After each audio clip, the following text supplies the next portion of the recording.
क्या हाल चाल है भाई? Good evening. सब ठीक ठाक है? बहुत ठंडे पड़े हुए हो यार तुम लोग। जाग जाओ, ज्यादा बाय हो जा रहा है क्या? हाँ, कितनी दो क्लास थी ना? एक के बाद एक मजा आ रहा है? समझ में आ रहा है कि नहीं? ओके। हाँ, क्या कह रहे हो जी? कोई तो कुछ कह रहा था, मुंह में ही बोल के रह गया। पूरा बोल लिया करो। देखो, लास्ट वाली क्लास में क्या क्या पढ़ लिए थे भाई? लास्ट वाली क्लास में क्या क्या पढ़े थे, पहले उस पर बात कर लिया जाए थोड़ी देर। किसका किसका पहला क्लास है आज? पहली वाली क्लास में काहे नहीं आए थे? बतलाइए। पहली वाली क्लास का इंफॉर्मेशन पहुंचा था ना? कल ही एडमिशन हुआ है? अच्छा। और मैडम आप लोग? कल ही एडमिशन हुआ है? अच्छा, चलिए कोई बात नहीं। डायमेंशन पढ़ा है आज के पहले कभी? हाँ, पढ़े हो? और भी इधर भी कोई था, किसी का पहला क्लास था? इधर कोई पहली क्लास वाला? आज पहला दिन है। डायमेंशन डायमेंशन निकालने आता है? थोड़ा बहुत नहीं आता है? तब तो आज का क्लास पूरा बाउंसर लग जाएगा यार। थोड़ा मोड़ा आता है? चलो बहुत बढ़िया, देरी। देखो भैया, लास्ट वाली क्लास में हम लोग अपना यूनिट्स वाला पूरा चैप्टर पढ़ रहे थे। तो क्या क्या पढ़े थे? शुरू कहां से किए थे? फिजिक्स से शुरू किए थे ना? क्या होता है फिजिक्स? इस सिस्टम में, इस यूनिवर्स में होने वाले किसी भी फिजिकल चेंज की अगर आप सिस्टमेटिक स्टडी कर रहे हैं तो आप क्या कहते हैं? फिजिक्स। ठीक है। तो जब सवाल पैदा हुआ गणित का, तो हमारे पास नंबर्स तो पहले से थे, 1 2 3 5 10 क्या होता है ये तो हमको पहले से पता था। अरे पता था कि नहीं पता था? लेकिन फिर रोल में आया मेजरमेंट। क्या रोल में आया? मेजरमेंट। जब हम कुछ मेजर करते हैं तो उस मेजरमेंट का एक स्पेसिफिक टर्म होता है ना भाई, मेजर करने का। आप दुकान के पास जाके, हम लास्ट वाली क्लास में भी आपको बताए थे, गोभी की दुकान पे जाके, सब्जी की दुकान पे जाके तो कह नहीं सकते हैं 2 किलोमीटर गोभी दे दो। कह सकते हैं क्या? नहीं ना। गोभी तो मांगेंगे 2 किलो, 3 किलो, 4 किलो, 10 किलो ही तो गोभी मांगेंगे ना भाई। बात समझ आ रही है?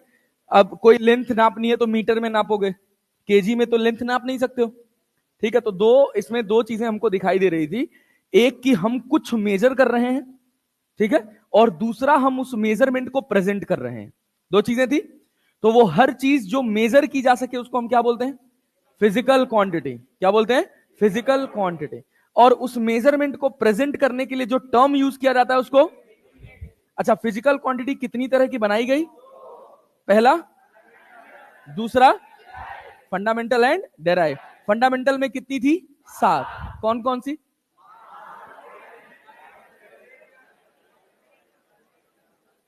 लास्ट तक जाते आते सबकी आवाज गायब हो गई। याद नहीं है? बताओ। Mass, length, time, temperature, electric current, amount of substance, mole, luminous, intense. अरे क्लैरिटी है? चलिए बहुत बढ़िया। इन सबका यूनिट क्लियर है? मास को किसमें मेजर करते हैं?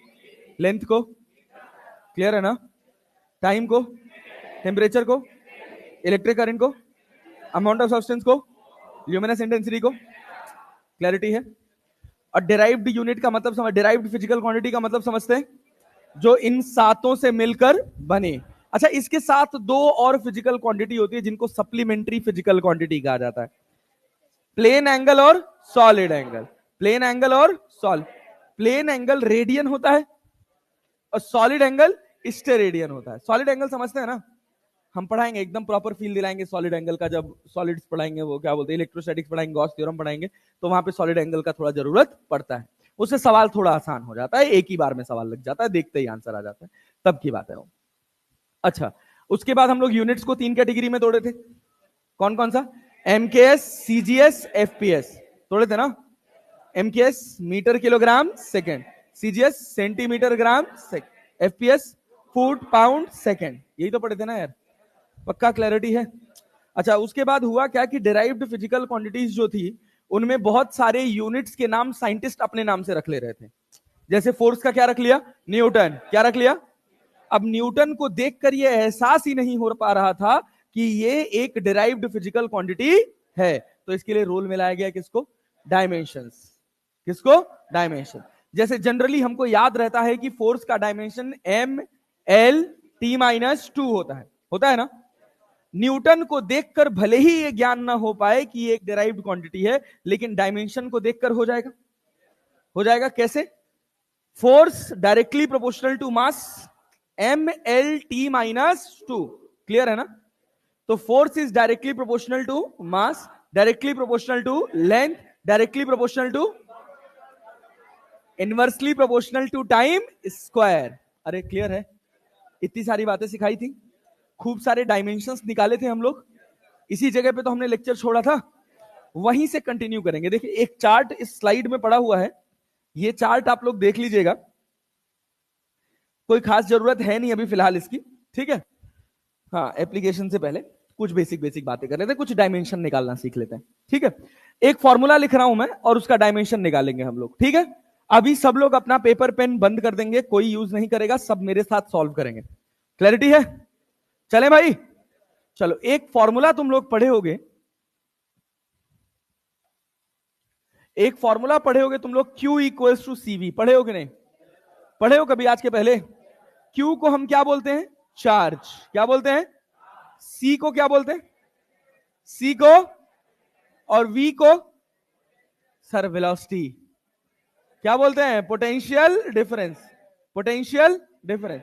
अब सवाल तुमसे नीट में पूछेगा कि C का डायमेंशन बताओ। किसका डायमेंशन बताना है? C का। किसका डायमेंशन? C। कैपेसिटेंस का डायमेंशन निकालना है अपने को, अरे निकालना है भाई। तो C इक्वल्स टू क्या Q बाई V लिखा जा सकता है? Q upon V। Q क्या चार्ज है? चार्ज का डायमेंशन, चार्ज का डायमेंशन, और वोल्टेज का डायमेंशन ml2 t-3 a-1। अब सोच रहे होंगे सर ये कैसे आया, ऐसा ख्याल आ रहा होगा बहुत लोग का, जिनका पहला क्लास है उनको तो आ ही रहा होगा। अरे आ रहा है? हाँ ना तो बोल लिया करो यार। अच्छा जिनका दूसरा है सर हमको भी तो आ ही रहा है।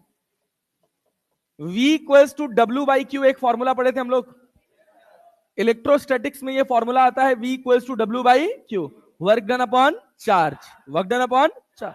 अच्छा तो अब देखो वर्क का डायमेंशन तो हम जानते हैं क्या होता है, ml2t-, इसमें भी दिक्कत है क्या वर्क के भी डायमेंशन में? नहीं, पक्का?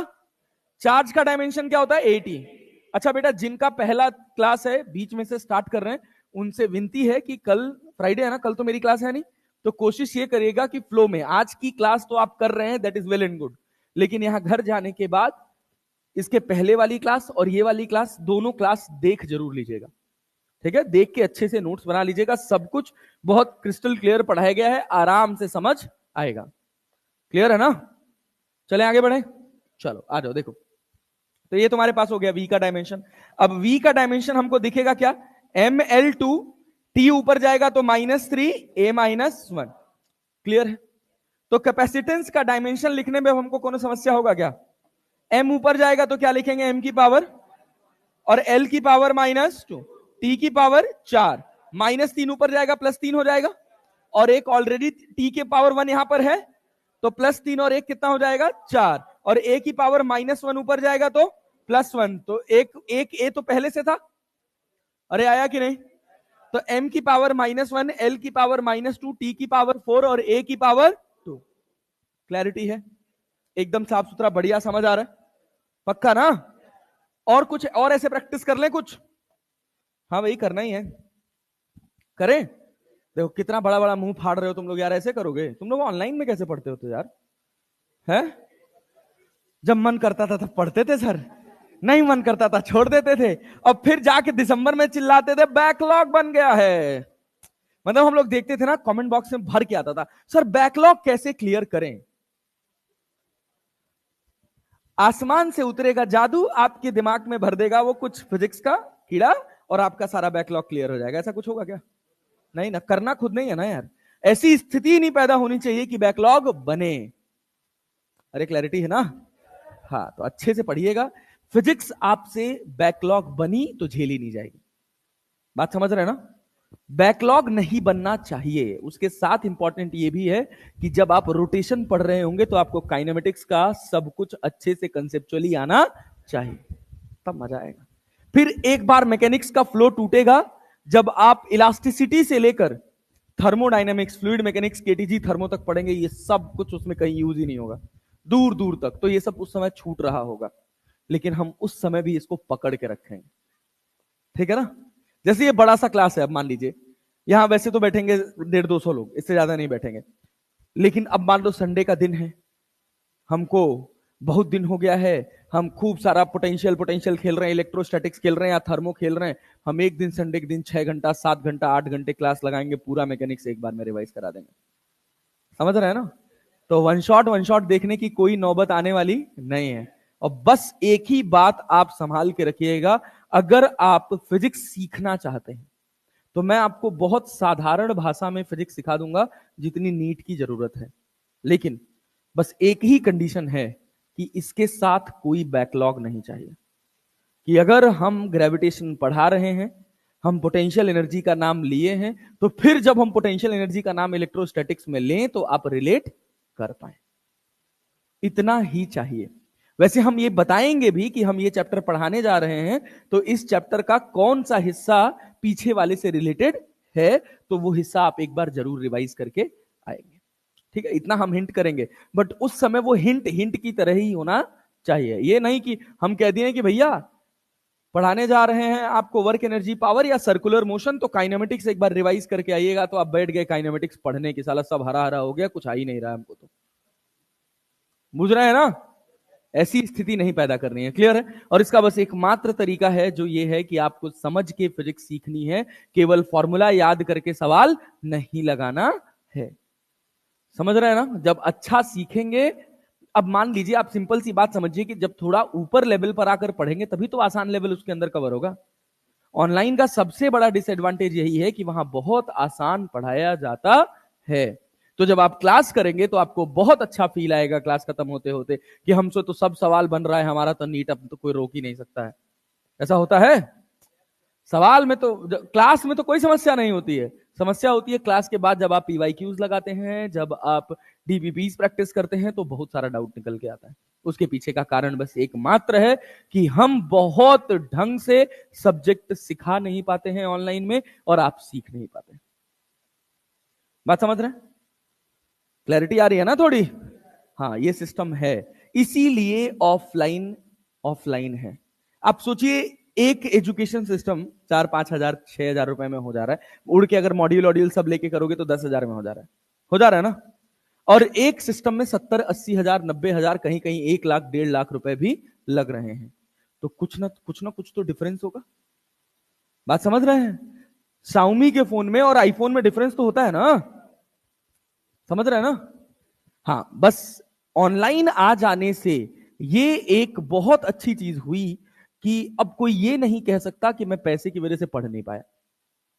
पढ़ हर कोई सकता है।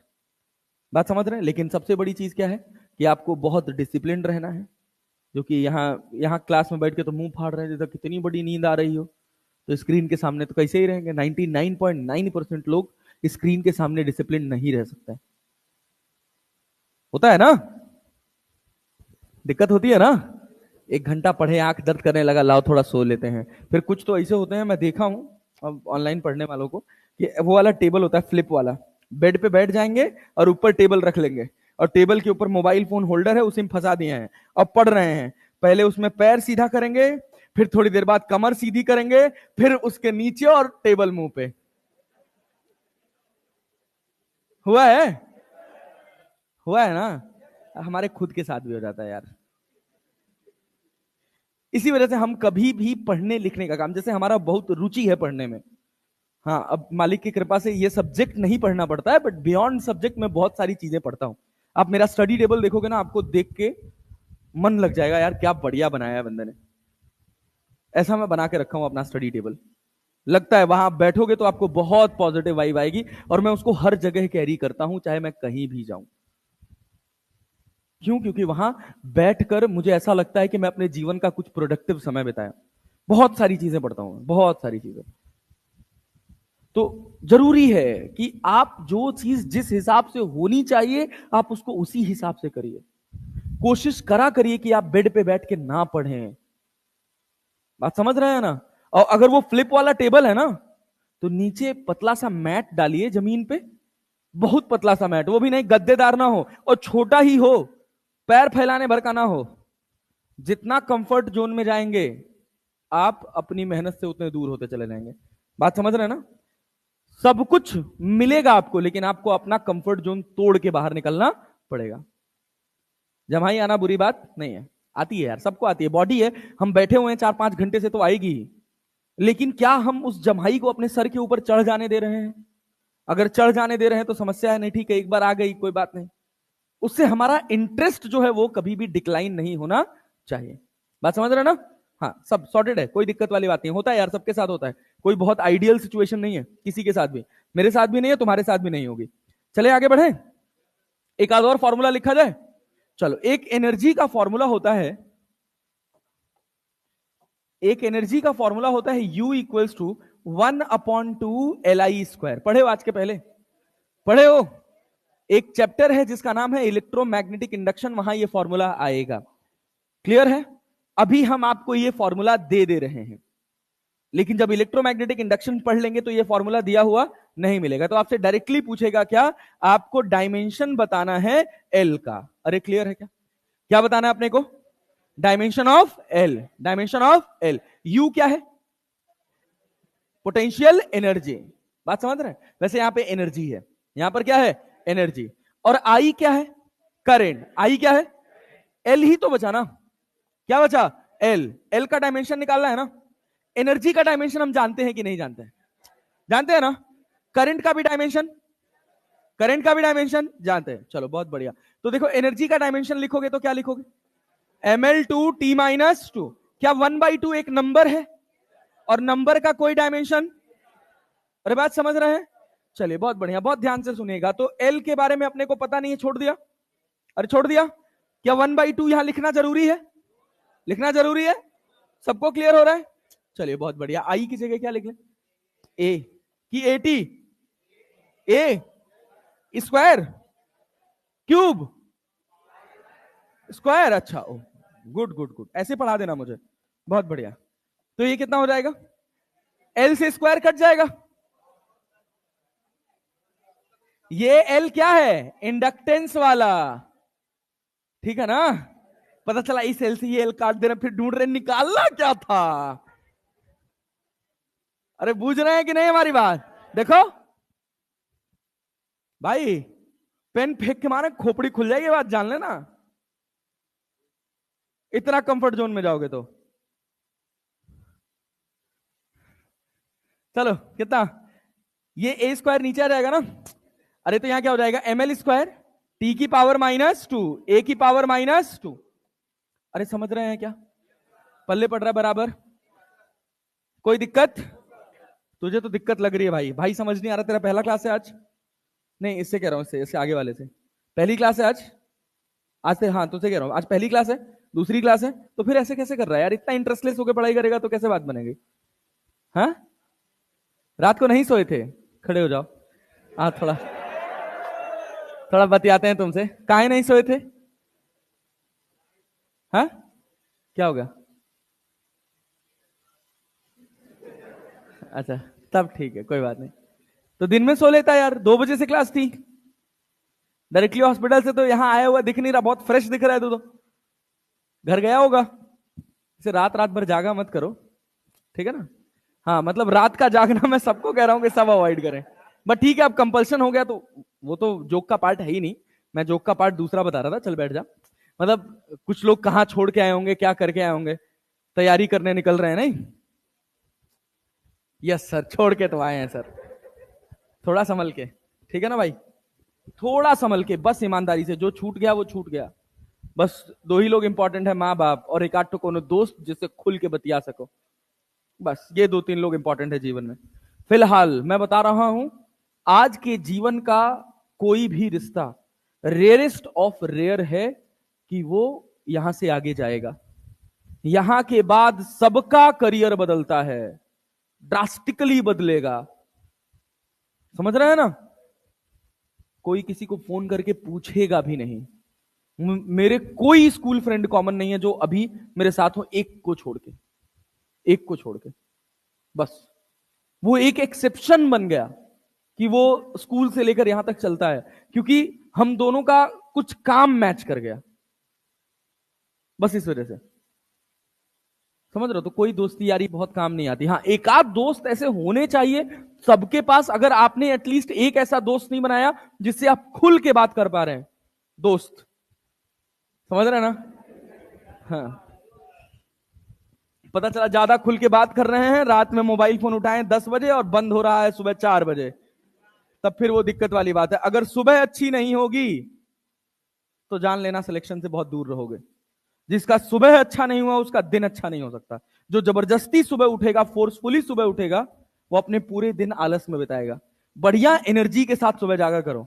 अगर 6 बजे अलार्म लगाए हो उठने का तो 5:45 में तुम्हारी नींद जरूर खुलेगी। फिर 6 बजे अपना अलार्म स्नूज बटन दबा के या अलार्म ऑफ करके तकिया पलट के दूसरी तरफ नहीं सो जाना है।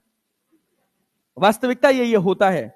कोशिश ऐसा करिए कि ठीक है, हो रहा है, अच्छी बात है। ये बहुत सारी चीजें ऐसी हैं जो हम नॉर्मल लेवल पे कंट्रोल नहीं कर सकते हैं, बट हम कोशिश तो करेंगे ना।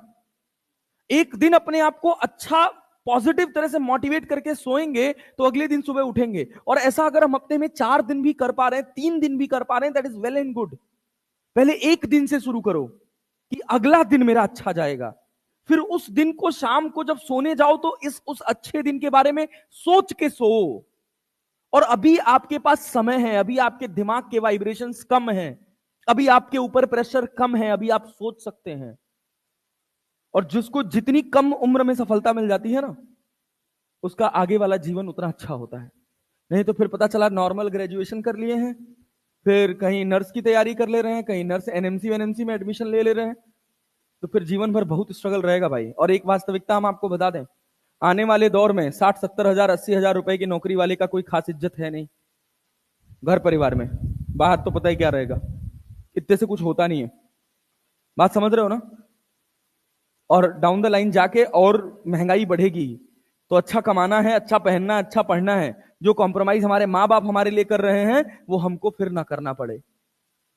ये सब छोटे छोटे मोटिवेशन हैं जो समय के साथ आपके काम आएंगे, जो आपको मजबूत बना के रखेंगे कि आप सेलेक्ट हो जाओ। एक बार कॉलेज मिल गया, 5 साल के लिए आप डन हैं। रिस्पॉन्सिबली आपको एक स्पेसिफिक काम आएगा, वो आपको करना पड़ेगा। आपको बहुत करियर करियर करियर करियर सोचने की जरूरत नहीं पड़ेगी। जैसे मेडिकल वालों की सबसे खूबसूरत बात यही है कि अगर आपको एक बार एमबीबीएस मिल गया तो एटलीस्ट आपको यह नहीं सोचना है कि मैं यहां से निकलने के बाद क्या करूंगा। सोचना पड़ेगा, बहुत रिक्वायरमेंट है। इंजीनियरिंग बैकग्राउंड में देखो, बुरा हाल है। 4-4 साल पढ़ रहे हैं, पैसा लगा रहे हैं, निकलने के बाद कुछ स्कोप ही नहीं है। कुछ स्कोप नहीं है भाई। मेरा कजिन है आईआईटी गुवाहाटी में, बायोटेक से। अभी उसको पैकेज पता है क्या मिल रहा है? 10 लाख, 9 लाख, 8 लाख, 12 लाख, ये हाल है। वो अपना फील्ड ही छोड़ रहा है, अब एमबीए करेगा। समझ रहे हो ना। तो ये स्थिति है। लेकिन तुम्हारे लिए प्लस पॉइंट है, थोड़ा कंपटीशन टिपिकल है, लेकिन अगर क्रैक कर दिए तो लाइफ सेटल है। फिर एमबीबीएस खत्म होते होते तुमको इतना ज्ञान हो जाएगा कि तुम 1 आध साल के ड्रॉप तक जाते जाते एमएस निकाल ही दोगे, एमएस एमडी हो ही जाएगा यार। लेकिन उसको समझो, अगर यही पेपर कठिन होता ना, यही पेपर अगर टफ होता ना नीट का, तो उसको निकालना आसान हो जाता। समझ रहे हो। लेकिन अगर पेपर आसान है मतलब उसमें पार्टिसिपेंट्स सब हैं। इसीलिए मैं कहता हूं कि नीट इंटेलिजेंस का गेम नहीं है, नीट अवेयरनेस का गेम है, आपकी मेहनत का गेम है। आप जितना पढ़ रहे हो वो दिमाग से आपकी उंगलियों पर रहना चाहिए, तब नीट निकलेगा। आप काइनेमेटिक्स ऐसा पढ़ डाले हो कि एडवांस लेवल का सवाल लगा दे रहे हो, और फिर आपसे थर्मोडायनेमिक्स का 1 लाइनर क्वेश्चन नहीं बन रहा है, तो ऐसी पढ़ाई का कोई मतलब नहीं है। समझ रहे हो ना। वही जब आईआईटी की बात आती है, जब एडवांस की बात आती है, तो हम कहते हैं तू बस 5 पोर्शन पढ़ ले पूरी फिजिक्स में से। इलेक्ट्रोडायनामिक्स पढ़ ले पूरा, पूरा मैकेनिक्स कर ले, और 11th क्लास का दूसरा पार्ट कर ले। तुझे करना क्या है, 22 सवाल 20 सवाल आएगा और उसमें से 6 से 7 सवाल सही करने, बस। 2 पेपर मिला के 14 सवाल सही, पेपर वाइज 14 सवाल फिजिक्स में सही कर दो। कितने सवाल में से पता है? एवरेज 40 सवाल में से 14 सवाल फिजिक्स में सही कर दो, 5 से 6 सवाल मैथमेटिक्स में सही कर दो, और 15-14 सवाल केमिस्ट्री में सही कर दो। भारत की टॉप आईआईटी में ठीक ठाक ब्रांच के साथ बैठ जाओगे। समझ रहे हो ना। एक अच्छे बच्चे के लिए वो गेम आसान होता है, लेकिन ये गेम बहुत कठिन है। हल्का सा दिमाग हटा, आप सिलेक्शन से बाहर। बात समझ रहे हो ना? एक सवाल को अगर आपने गलत पढ़ के आंसर कर दिया, सिलेक्शन से बाहर। सोचो उसके ऊपर क्या बीतता होगा जो 605 नंबर लेके आया और 610 नंबर कट ऑफ चली गई। सोचो, फीलिंग सोचो, रोंगटे खड़ी कर देगी वो फीलिंग। रोए आंख से आंसू नहीं निकलेगा। और उसको पता होगा, उसको दुख पता है किस बात का होगा, कि यार मेरे 2 सवाल ऐसे गलत हुए जिसको मैंने गलत पढ़ लिया। उसको आते हुए 2 सवाल उसके गलत हो जाएंगे और वो सेलेक्ट नहीं होएगा। और दुनिया फिर उसको जज कर देगी कि इसका तो हुआ ही नहीं। समझ रहे हो ना जो मैं कहना चाह रहा हूं? ये फीलिंग तुम्हारे तक पहुंच रही है कि नहीं पहुंच रही है? ये पहुंचना बहुत जरूरी है। और मैं बता रहा हूं कि अगर इस क्लास में से कोई 2-4 लोग उठे ना, जो ऐसे दिखे कि AIR 1 to 10 के बीच में जा सकते हैं, ये पूरी क्लास उठ जाएगी। लेकिन ऐसे दिखने चाहिए। समझ रहे हो ना? तो इस हिसाब की मेहनत करो, सोच के मेहनत करो कि तुम्हारा जो 300 दिन बाद जो तुम एग्जाम देने जाओगे, उस एग्जाम में तुमको करना क्या है, ये सोच के तुम हर दिन पढ़ो। यार तुमको किसी मोटिवेशन की जरूरत ही नहीं पड़ेगी यार, किसी मोटिवेशन की जरूरत नहीं पड़ेगी। बात समझ पा रहे हो ना मेरी? जिस दिन जो तुम बनना चाहते हो वो तुम्हारी नीड बन गई, वो तुम्हारे दिमाग में ऐसे चलने लगा कि यही तो सब है, अगर ये नहीं मिला तो मेरा लाइफ खत्म है, मेरे होने का मतलब ही ये एग्जाम है। जिस दिन ऐसे उस एग्जाम से रिलेट कर ले गए ना, तुम्हारी मेहनत एक्सपोनेंशियली बढ़ जाएगी। और नीट खाली मेहनत ही है यार, इंटेलिजेंस का गेम ही नहीं है। मेहनत, अवेयरनेस, एग्जाम की समझ, बस बस। तुमको बहुत साधारण फिजिक्स पढ़नी है यार। ये सब फिजिक्स है ही नहीं यार, कुछ नहीं है ये, हलवा। लेकिन यही भारी लगता है, ये बहुत भारी लगेगा तुमको आज के 6 महीने बाद। और फिर बैठ के वन शॉट देख रहे होगे जिसका कोई मतलब नहीं निकलेगा। समझ रहे हो ना बात? तो थोड़ा सा जाग के मेहनत करो, अपने सिस्टम को मजबूत रखो, अपनी पढ़ाई को मजबूत रखो। बस एक प्रायोरिटी जीवन में, ऐसे लिस्ट बना लो प्रायोरिटी की, 1 2 3 4 5। ऊपर लिख लो पहले नीट 1 साल के लिए, उसके बाद लिख लो मां बाप, और उसके बाद लिख लो 1-2 फ्रेंड्स। खत्म। हम अपना कीमती समय कहीं फालतू की जगह बर्बाद नहीं करेंगे। बंद करो व्हाट्सएप पे चैट करने का नाटक। दर्द करने लगा? अच्छा, अब ठीक है? अभी भी तेज लग रहा है क्या? ज्यादा ही तेज हो गया है क्या? हम तो बहुत धीरे बोल रहे हैं यार फिलहाल, हम बहुत जोर से बोल रहे हैं। हेलो हेलो, अब ठीक है? अब ठीक है? और कम कर दें? लो अब ठीक है? चलो बहुत बढ़िया, बहुत बढ़िया, बहुत बढ़िया, बहुत बढ़िया। तो बस इतनी सी बात याद रखना, हम तुमको डीमोटिवेट नहीं होने देंगे थ्रू आउट। तुमको हर 2 दिन 3 दिन 4 दिन की क्लास के बाद थोड़ा थोड़ा मोटिवेशन का डोज देते रहेंगे, लेकिन उसको अपने जीवन में उतार के रखना। ये नहीं सीढ़ी से उतरने के बाद भूल गए क्या कहा था मास्टर, छोड़ो अब हमारी दूसरी दुनिया शुरू हो रही है। ऐसी स्थिति तो नहीं होगी ना? चले फिर आगे बढ़े। चल आ जाओ, देखो यहां तक कहानी क्लियर है। चलिए अब देखिए, अब कुछ चीजें और पढ़ते हैं, कुछ चीजें और पढ़ते हैं। देखो अच्छा, एक फॉर्मूला तुम लोगों ने पता नहीं देखा होगा कि नहीं देखा होगा, एनर्जी डेंसिटी के बारे में सुने हो? स्मॉल यू से डिनोट करते हैं, स्मॉल यू से। ये होता है एनर्जी अपॉन वॉल्यूम। क्या होता है? Energy upon volume. और इसका एक फॉर्मूला होता है 1/2 epsilon not into E square. 1/2 epsilon not into E square. You क्या है? यू क्या है? Energy density. समझना, यू इज एनर्जी डेंसिटी। ई क्या है? Electric field. अरे है ना?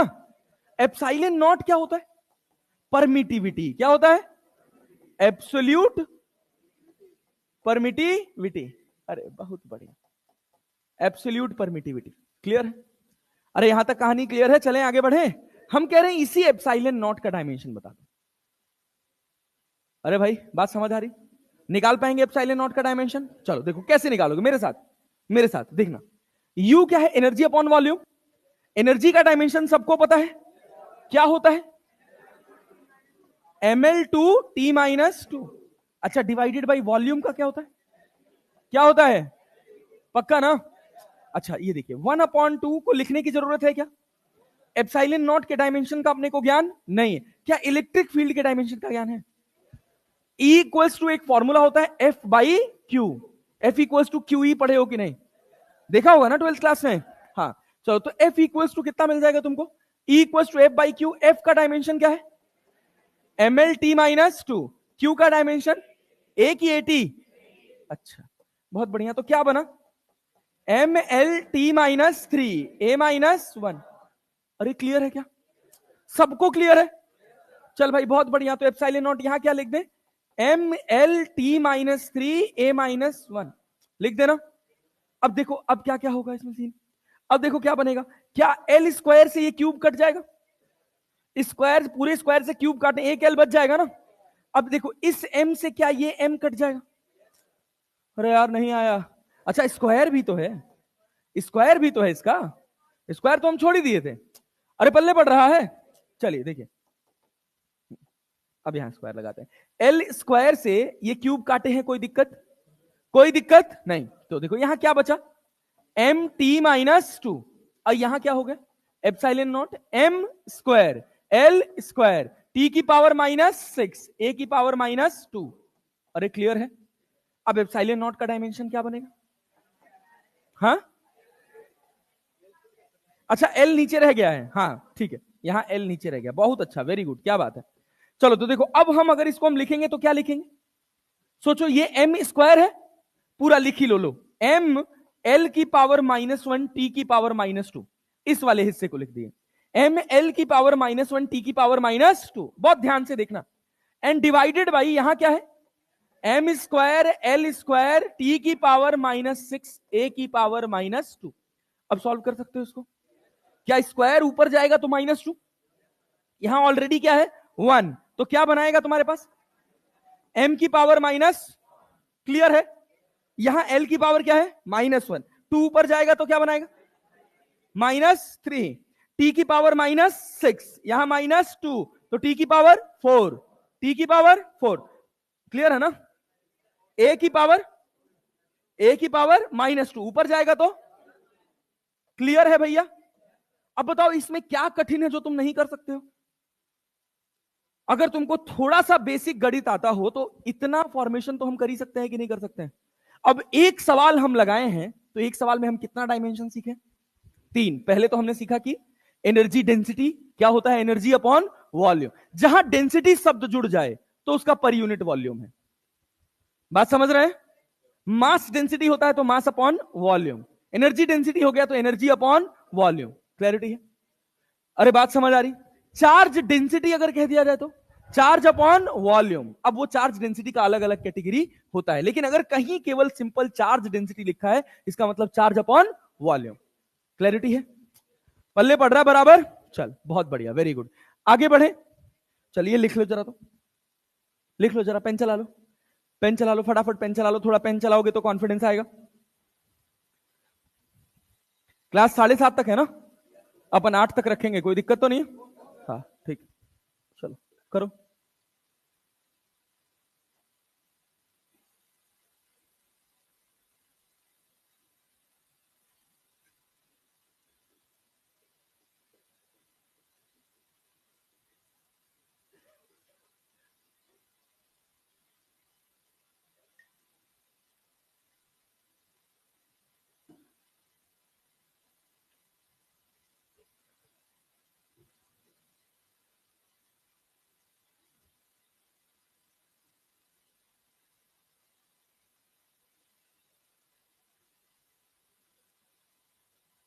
दो जून को पहला टेस्ट होगा आप लोगों का, और पहला टेस्ट ऐसे होगा, एक महीने में 2 टेस्ट होंगे। जो पहला टेस्ट होगा वो 360 नंबर का होगा, और दूसरा टेस्ट 720 नंबर का होगा। ठीक है? पहले टेस्ट का टाइमिंग 1.5 घंटे का होगा, दूसरे टेस्ट का टाइमिंग 3 घंटे का होगा। पहले टेस्ट में काइनेमेटिक्स का पहला पार्ट तक आएगा, मोशन इन स्ट्रेट लाइन तक। ठीक है? कोशिश हम ये करेंगे कि सितंबर तक जाते जाते पूरा 11वीं खत्म कर दें। पढ़ो, चलो शुरू हो जाओ, लिखो फटाफट लिखो, स्लाइड आगे बढ़ाएं। अच्छा यहां से नहीं बढ़ेगा, तो बस स्क्रीन है केवल, बढ़ाते भाई। कोशिश यही करना कि बोर्ड से एकदम लाइन बाय लाइन ना छापो। क्लैरिटी है? और मैं देख रहा हूं सबको, सब लिख रहे हैं, बोर्ड से उतार रहे हैं। क्यों उतार रहे हो भाई? सीखे हो ना, तो इंप्लीमेंट तो करो उसको पहले। जहां गलत होगा वहां देख लेना, जहां डाउट लगेगा वहां गर्दन उठाओ। अब ऐसे ऐसा करने से क्या बात बनेगा भैया? कुछ नहीं सीखोगे ना। हर हर तरह से ना सीखने के इंटेंशन से पढ़ो। तुम ये सोच के मत पढ़ो कि तुम एक क्लास पढ़ने जा रहे हो, तुम ये सोच के पढ़ो कि ये तुम्हारे लिए एक सेल्फ स्टडी का काम है। समझ रहे हो ना? हर चीज से सीख रहे हो। अभी डेरिवेशन लिख के मिटा देंगे बोर्ड पर से, और फिर लिखवाएंगे पूरा खुद से ही। ठीक है ना? सब याद हो जाएगा। चले आगे बढ़े, अगली स्लाइड।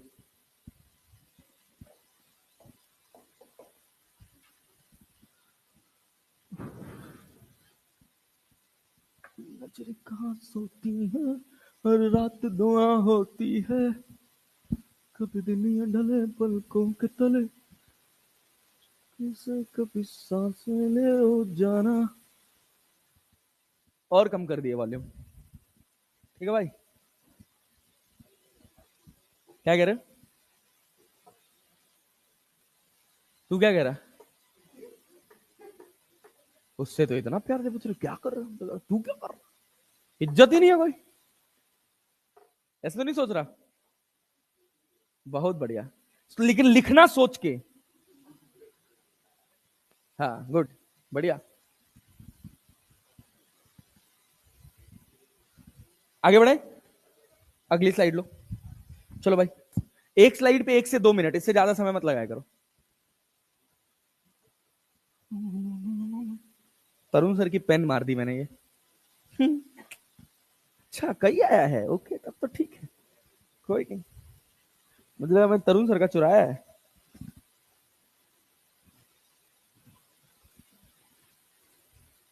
हो गया जी।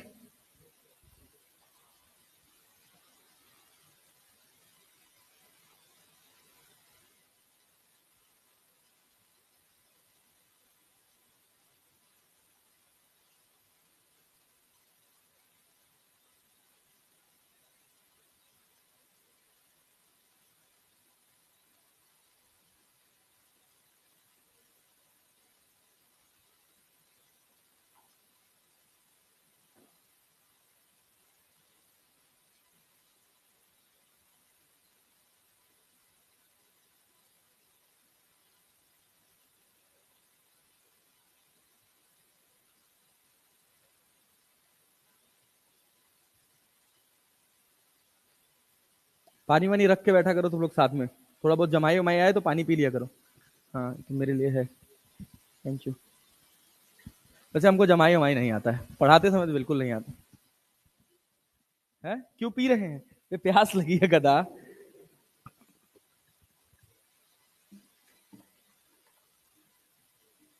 हो गया, गुड, ग्रेट। चलिए भाई आगे बढ़े। चलिए अब आगे चलते हैं application of dimensions. Internet consume करना बंद कर दीजिएगा, ठीक है ना? बहुत ज्यादा यूट्यूब यूट्यूब मत खेलिएगा, उससे कुछ होगा नहीं। एक बार करके देख चुके हैं आप लोग। कोई डाउट रह जाए, कोई समस्या लग जाए और लगे कि ये चीज नहीं समझ आ रही है, तो you can directly ask to me. ठीक है, चलो हम अपना नंबर दे दे रहे हैं तुम लोगों को, 80 81 19 11 19। ये ले लो। बस एक शर्त है, अगर कोई हमको सुबह सुबह और रात में गुड मॉर्निंग और गुड नाइट किया तो भाई वो तो गया। हाँ, एक बार कॉल किए थे तुम, तो हम नहीं उठाए थे। अच्छा कोई बात नहीं, तो तुम गलत समय पे कॉल किए होगे। हाँ, गुड नाइट बोलने के लिए फोन किया होगा। नहीं, उठा ही लेता हूँ ऐसे, जनरली मिस हो जाता है, क्लास क्लास रहा होगा या कहीं काम कर रहा हो तो मिस हो जाऊंगा। वीआईपी लग रहा है क्या? हो गया होगा, मेरी बीवी ने दिया था भाई मुझे। नहीं लग रहा है? लग नहीं रहा ना मैं, शादीशुदा नहीं लगता हूं ना मैं? तब बढ़िया है यार। मेरी बीवी रोज ताने मारती है, तुम बुढ़े हो रहे हो। मैं कहा, ठीक है बेटा बोल ले। चले आगे बढ़े यार। अभी लास्ट टू लास्ट ईयर हुई थी, मेरी एक बिटिया भी है 11 महीने 12 महीने की हो गई अब तो। चलो आगे बढ़े भाई। एप्लीकेशन ऑफ डायमेंशनल एनालिसिस, ठीक है। सबसे पहली एप्लीकेशन है प्रिंसिपल ऑफ होमोजेनिटी। होमोजेनिटी का मतलब होमोजीनियस से कुछ रिलेट कर पा रहे हो, सेम होता है ना। अरे सबको समझ आ रही बात? हाँ देखो होता क्या है कि प्रिंसिपल ऑफ होमोजेनिटी कहती है कि दो सेम डायमेंशन की फिजिकल क्वांटिटीज को ऐड या सब्ट्रैक्ट किया जा सकता है, सब्ट्रैक्ट करते हैं। क्लैरिटी है? मतलब दो अलग अलग डायमेंशन की फिजिकल क्वांटिटीज हो गई तो वो ऐड या सब्ट्रैक्ट नहीं होंगी। दो फिजिकल क्वांटिटी कहीं ऐड या सब्ट्रैक्ट होते हुए दिख रही हैं, कहीं जुड़ते या घटते हुए दिख रही हैं, मतलब दोनों का डायमेंशन सेम है, दोनों का डायमेंशन सेम है। अच्छा अच्छा, दूसरी इंपॉर्टेंट बात कि लेफ्ट हैंड साइड का जो डायमेंशन होगा वही किसके बराबर होगा? राइट हैंड साइड के डायमेंशन के। क्लियर है? कोई समस्या यहां तक किसी को? पक्का बात समझ आ रही है?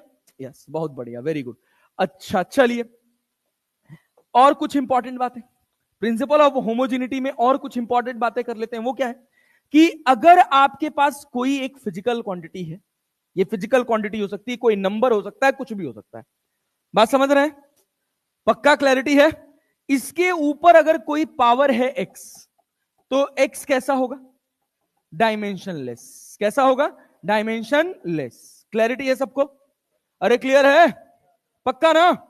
अच्छा, साइन के आगे अगर x लगा, ये साइन कॉस टेन, कोई भी ट्रिगो हो सकता है, कोई भी ट्रिग्नोमेट्रिक फंक्शन हो सकता है, इसके साथ x लगा है तो x भी कैसा होगा? डायमेंशनलेस। कैसा होगा? डायमेंशनलेस। अच्छा, अगर कहीं लॉग लगा है और लॉग के साथ x आ गया तो x कैसा होगा? डायमेंशनलेस। बोलिए बात समझ आ रही? अरे बोलिए बात समझ आ रही? पक्का भाई साहब? चले आगे बढ़े। चलिए बहुत बढ़िया। अब मान लीजिए हमने एक फॉर्मूला लिखा, हमने कहा कि एक फॉर्मूला हम लिख रहे हैं F equals to mv square by R, F equals to mv square by R, और हम आपसे कहे कि बताइए डायमेंशन के हिसाब से प्रूव करिए कि ये सही लिखा है। ये फॉर्मूला तो पढ़े होगे, पढ़े हो ना? इसी वजह से हम ऐसा फॉर्मूला लिख रहे हैं जो सबने देखा हुआ हो। ये देखे हो कि नहीं आज के पहले? तो डायमेंशन लिखा जाए इसका।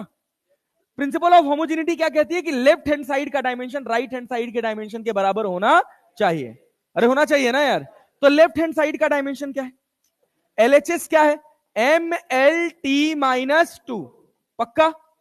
RHS को करा जाए भाई, RHS M का क्या होगा? M। V क्या है? LT-1। V वेलोसिटी है ना यार, डिस्प्लेसमेंट अपॉन टाइम है ना यार, तो क्या LT-1 होगा ना यार? चलो सबको क्लियर है ना यार? तो LT-1 छोड़ दे या स्क्वायर भी लगाए? अरे क्लियर है ना? डिवाइडेड बाई R मतलब रेडियस, मतलब लेंथ, मतलब L। अरे क्लियर है क्या? क्या सबको MLT-2 बनता दिख रहा है? क्या ML2 हो जाएगा? नीचे क्या है? क्या L से L कट जाएगा और T की पावर -2 रह जाएगा? कोई डाउट है किसी को? क्या लेफ्ट हैंड साइड का डायमेंशन राइट हैंड साइड के डायमेंशन के बराबर है? अरे है कि नहीं है? तो मतलब ये जो गिवन एक्सप्रेशन है ये सही है कि गलत है? सही है ना? अब चलो अब एक और फॉर्मूला लिख रहे हैं, H equals to 2t cos theta upon rho g R square. थोड़ा बड़ा लिखें, जानबूझ के थोड़ा बड़ा लिखें कि एक साथ हम कई सारी चीजें सीखेंगे, कठिन कुछ नहीं है। अरे बात समझ रहे? H है हाइट, H क्या है? T है सरफेस टेंशन, T क्या है? रो क्या है? डेंसिटी। रो क्या है? G क्या है? Gravity, acceleration due to gravity. R क्या है? रेडियस। R क्या है? रेडियस। क्लियर है? चलिए बहुत बढ़िया। T क्या है? Surface tension. T क्या है? हाँ बहुत बढ़िया, गुड। अच्छा, रो क्या है? रो क्या है? क्लियर है ना? G क्या है? Acceleration due to gravity. अरे समझ आ रहा है भैया? अच्छा बहुत बढ़िया। और R क्या है? रेडियस। R क्या है भाई साहब? रेडियस। लिखा हुआ हमारा साफ सुथरा दिख रहा है, समझ आ रहा है? राइटिंग के रिगार्डिंग कोई इश्यू तो नहीं है किसी को?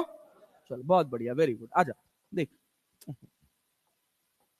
अब हमको बताना है कि ये जो हम लिखे हैं ये डायमेंशनली सही है कि गलत। तो देखो, हाइट का डायमेंशन जानते हो क्या होता है? L। क्या होता है? 2 का कोई डायमेंशन होगा?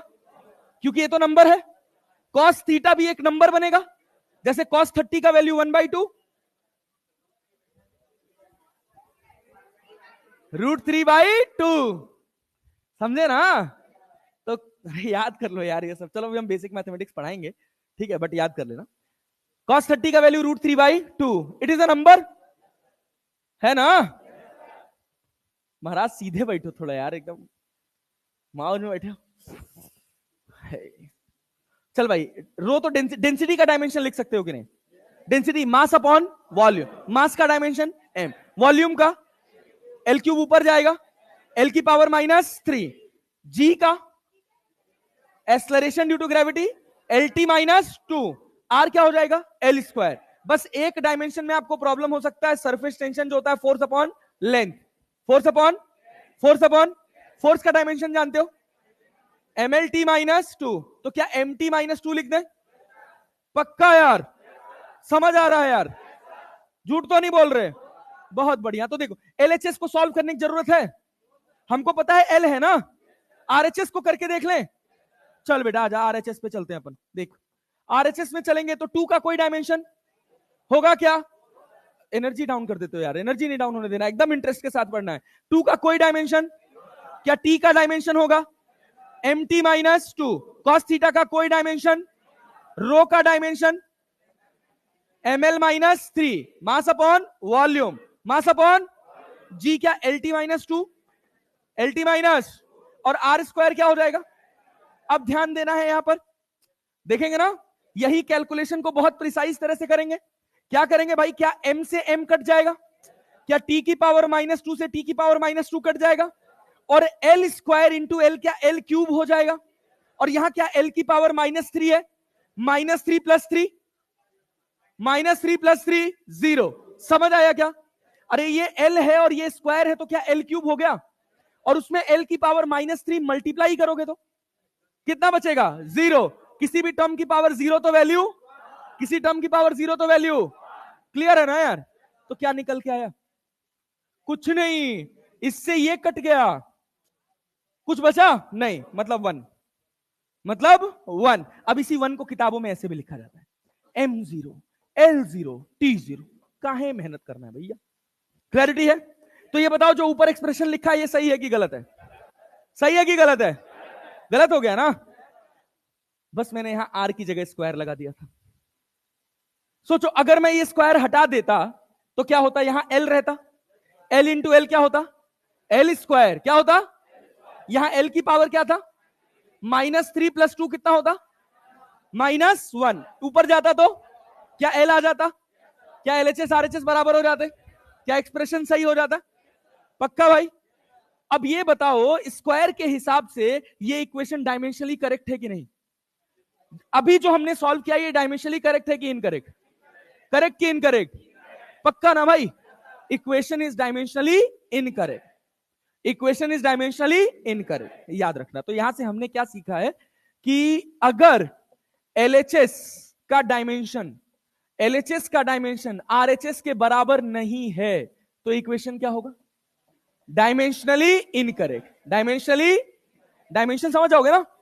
हाँ भाई बहुत बढ़िया, इनकरेक्ट, वेरी गुड, बहुत बढ़िया। अच्छा एक बात ध्यान से देखना, अगली कंडीशन पे चलो।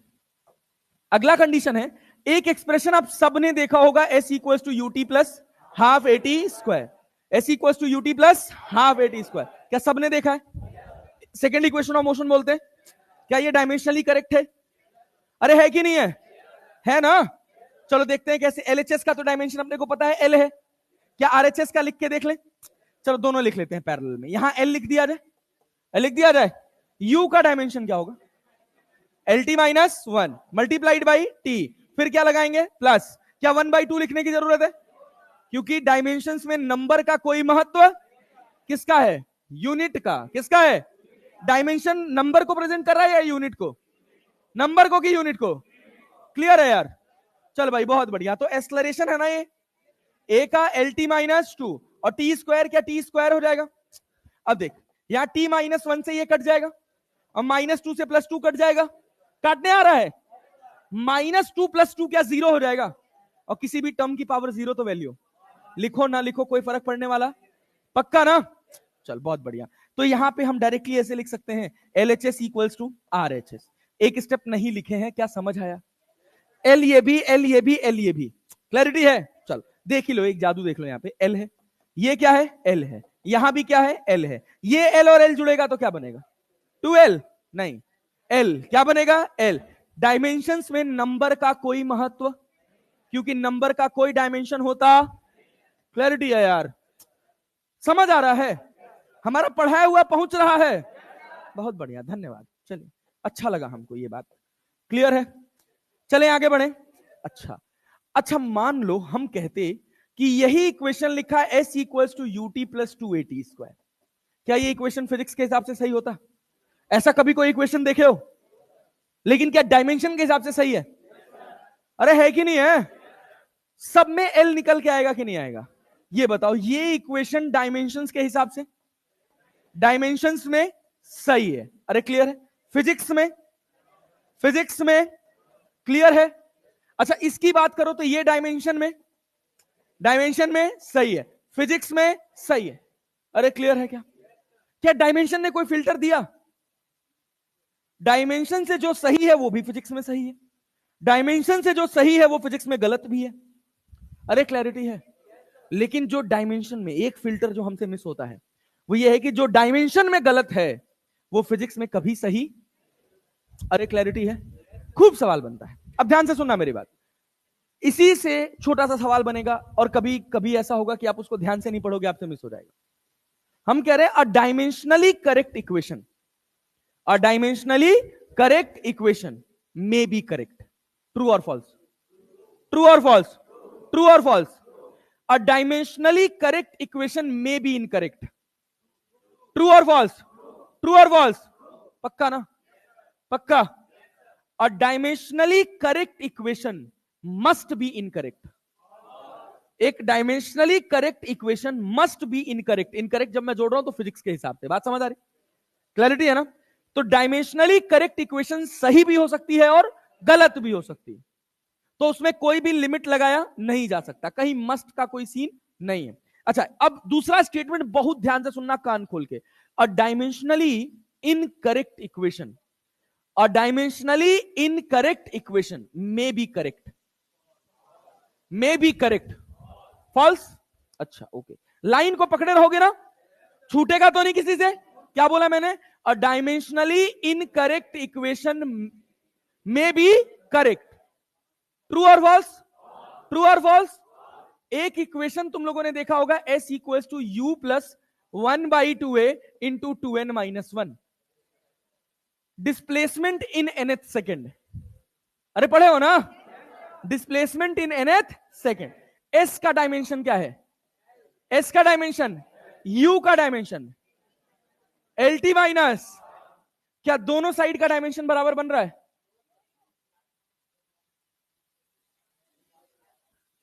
हाँ पॉइंट। क्या भाई, क्या गड़बड़ है इसमें? हाँ, ए वाला करें क्या? 1/2 लिखने का कोई मतलब नहीं। अच्छा, एक्सलरेशन को लिखोगे तो क्या आ जाएगा? LT-2। यहां 2 लिखने का कोई मतलब नहीं है, n तो सेकंड है ना यार, सेकंड का डायमेंशन क्या होगा? t। क्या होगा? और यहां क्या है? 1 का कोई डायमेंशन होता है? 1 एक नंबर है ना? क्या ये इक्वेशन सही है कि नहीं? फिजिक्स के हिसाब से ये इक्वेशन सही है कि नहीं? अच्छा, कितने लोगों को अभी जो दिख रहा है उसकी बात करो, डायमेंशनली कितने लोगों को ये सही दिख रही है? अगर तुमको दिख रही है तो तुम बता सकते हो, तू सही बोल रहा था। क्या क्या मिस हो रहा था इसमें? हाँ थोड़ा लाउड बोल। बहुत बढ़िया, पहुंच रहा था, 1 सेकेंड तक पहुंच रहा था। तो देखो एक्सप्रेशन क्या है ना, ये जो हमको रटवाया जाता है इसमें एक फ्लॉ है कि हम बहुत गलत रटते हैं। बस समझ रहे हो? एक ऐसे बहुत बहुत फेमस किताब है, उस किताब में लिखा है कि this is the exception of dimension. CBSE board की किताब है, कोई कंपटीशन वाली बुक नहीं है। ये इक्वेशन का एक्चुअल फॉर्म नहीं है। एक्चुअल फॉर्म जानते हो क्या इस इक्वेशन का है? क्या है? S equals to U into 1 second, U into 1 second plus 1/2A into 2n into 1 second minus 1 second का square. This is the actual format. अब देखो, u में तुम 1 से मल्टीप्लाई करोगे कोई फर्क पड़ेगा? अरे हाँ ना तो बोलो। 2n में 1 सेकेंड, 1 सेकेंड के स्क्वायर करोगे तो क्या मिलेगा? 1। लेकिन सेकेंड स्क्वायर हो रहा है ना, यूनिट का फील कर पा रहे हो कि नहीं? कर पा रहे हो? देखो यहां पे यही 1 सेकेंड मिसिंग है। जैसे कहा जाता है ये इक्वेशन तब लगाई जाती है जब पूछा जाएगा कि 7वें सेकेंड में ऑब्जेक्ट कितना चला। कितने सेकेंड में? 7वें। तो 7वां सेकेंड कब से कब होगा? 6 से 7 की 7 से 8? सोच लो, 7वां सेकेंड कब होगा? पहला सेकेंड 0 से 1 होता है ना, तो 7वां सेकेंड कब होगा? 6 से 7। तो n की जगह हम लिखते हैं 7। n की जगह क्या लिखते हैं? 7। और कितने सेकंड का गैप है 7वें सेकंड का? मतलब 6 और 7 के बीच में कितने का? 1। यही 1 सेकंड यहां पे मल्टीप्लाइड है। अब जिसको ये एक्चुअल फॉर्म याद रह जाता है ना, वो इस फॉर्मूले के साथ सवाल बहुत आसान बना ले जाता है। अब जैसे तुमसे सवाल पूछेगा distance travelled in 8 second, distance travel in 8 से 8 सेकेंड का मतलब कौन सा है? 7 से 8। 7 से जब तुम इसमें 8वां सेकेंड रखोगे ना, ऐसा डेटा दिया रहेगा कि आंसर 0 आएगा। आंसर क्या आएगा? 0। सुन पा रहे हो मैं क्या कह रहा हूं? मैंने क्या पूछना है तुमसे? 8वें सेकेंड में कितना डिस्टेंस चला। फॉर्मूले में वैल्यू रखोगे, आंसर 0 आएगा। बात समझ रहे हो? क्या डिस्टेंस कभी 0 हो सकता है? डिस्टेंस कभी 0? 0 जो है वो डिस्प्लेसमेंट है। क्या है? ये s जो है वो क्या दे रहा है? डिस्प्लेसमेंट। तो जानते हो क्या हुआ होगा गेम? कि यहां से कहीं 7वां सेकंड शुरू हुआ होगा, 8वां सेकंड 7 से 7.5 तक आगे गया और फिर 7.5 से 8 तक पलटी मार के वापस आया। डिस्प्लेसमेंट कितना हो गया? डिस्प्लेसमेंट कितना हो गया? जहां से चला वहीं पहुंचा ना, जहां से पलटी मारा वहां कौन सा सेकंड हुआ? 7.5। 7 पक्का क्लियर है? अब क्या होता है, जो समझदार बच्चा होता है थोड़ा, जिसको थोड़ी बात समझ आती है, जिसको ये फॉर्मूला याद रहता है, वो क्या करता है? पहले तुरंत कहेगा कि ये फॉर्मूला वैलिड नहीं होगा। क्यों? क्योंकि ये आंसर क्या आ रहा है? 0, और डिस्टेंस कभी 0 नहीं हो। फिर वो देखेगा अच्छा 7.5वें सेकंड पे पलटी मार रहा है, फिर वो क्या करेगा? पहले निकालेगा 7.5 सेकंड में कितना डिस्टेंस चला, फिर निकालेगा 7 सेकंड में कितना डिस्टेंस चला। अब 7.5 में से 7 माइनस कर देंगे तो क्या ये वाला डिस्टेंस आ जाएगा? थोड़ा थोड़ा फील कर पा रहे हो? और फिर उसमें क्या करेगा? वो डबल कर देगा। बात समझ रहे हो? तो डिस्टेंस निकल के आ जाएगा। यहां से यहां जितना चला उतना ही तो यहां से यहां चला, चला है कि नहीं चला है? तो ये एक एवरेज से थोड़ा सा ऊपर वाले बच्चे का थॉट प्रोसेस होता है। एक अच्छा बच्चा क्या सोचेगा? वो इस एक्सप्रेशन को फील करके रखेगा। उसको पता चला कि 8 सेकंड पे डिस्प्लेसमेंट डिस्टेंस कितना आ जा रहा है? 0। कितना आ जा रहा है? डिस्टेंस कभी 0, मतलब 7.5वें सेकंड पे पलटी मार रहा है। 7.5वें सेकंड पे पलटी मार रहा है, तो वो अब 7.5 का अलग 7 का अलग नहीं निकालने जाएगा। वो क्या करेगा? n की जगह रख देगा कितना? 7.5, और 1 सेकंड की जगह क्या लिख देगा? 0.5। अरे नहीं आया। जब काइनेमेटिक्स बताएंगे तो इसकी एप्लीकेशन सिखाएंगे। एक लाइन में सवाल, चट से आंसर। लेकिन सबको याद नहीं रह जाता, ये समय के साथ जाते जाते भूल जाते हैं लोग, लेकिन जिनको याद रह जाता है वो सेलेक्ट हो जाते हैं। अब ये सवाल ऐसा आएगा नीट में, अगर आ गया तो ऐसा लगेगा तुमको यार बहुत बड़ा सवाल है, एहसास हो जाएगा तुमको बहुत बड़ा सवाल है। और गलती क्या होती है कि एक एवरेज बच्चे को लगता है कि उसको इसी इक्वेशन पे तो लगना है, इसको तो हम लगा के ही दम मानेंगे। और फिर 1 मिनट में लगने वाला सवाल 20 सेकंड 25 सेकंड में लगने वाला सवाल खींच के चला जाता है 2 मिनट 3 मिनट 4 मिनट। अब एक लड़का है मेरे पास, कह रहा सर मेरे बायो में 360 में से 340 नंबर आ रहे हैं, फिजिक्स में सर, फिजिक्स और केमिस्ट्री दोनों मिला के उसके 60 नंबर बन रहे थे, मतलब 400 नंबर बन रहा था उसका टोटल। मैं कहा बायो कितना देर में किया? सर 1 घंटा 20 मिनट में। अब 1 घंटा 20 मिनट में अगर बायो करिएगा तो बचा समय फिजिक्स केमिस्ट्री करने का? नहीं। तो आता हुआ भी रहेगा तो कोई फायदा होने वाला नहीं है। तो इस वजह से जिसका जो टाइमलाइन है वो डिसाइडेड रहना चाहिए, और वो तभी होगा। ये कोई ट्रिक नहीं है, ये कोई ट्रिक नहीं है, ये वास्तविकता है फॉर्मूले की जो आपको समझनी है, जिसको जनरली ट्रिक बोल के रटवा दिया जाता है। कई जगह तो एक और तुमको एक जादू दिखाते हैं। कौन सा जादू है? जब तक वो जादू रहेगा तब तक वो फिजिक्स भेजे में नहीं उतरेगी, तब तक वो जादू की तरह समझ आएगी। लेकिन जब इसके पीछे का लॉजिक समझ आ जाएगा कि लॉजिक क्या है, तो जादू वाला कोई सीन नहीं रह जाएगा, फिर वो लंबे समय तक याद रह जाएगी। बात समझ रहे हो ना? तो अपन कहीं कोई जादू नहीं करने वाले हैं, एक एक लाइन उधेड़ेंगे और एक एक लाइन सिखा के जाएंगे। बस इस इंटेंशन से बैठे रहिएगा कि कुछ भी बैकलॉग नहीं बनना चाहिए, ठीक है ना?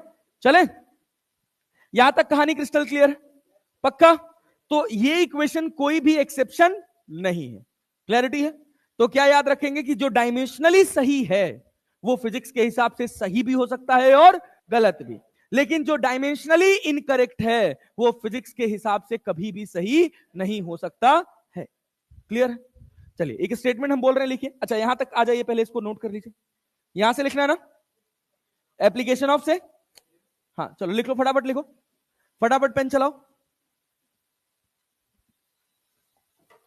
कोई बोर तो नहीं हो रहा भाई?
हो गया? स्लाइड आगे करें? चलो फटाफट लिखेंगे, थोड़ा तेज तेज पेन चलाएंगे भाई। करो।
आगे करें, थोड़ा तेज करो।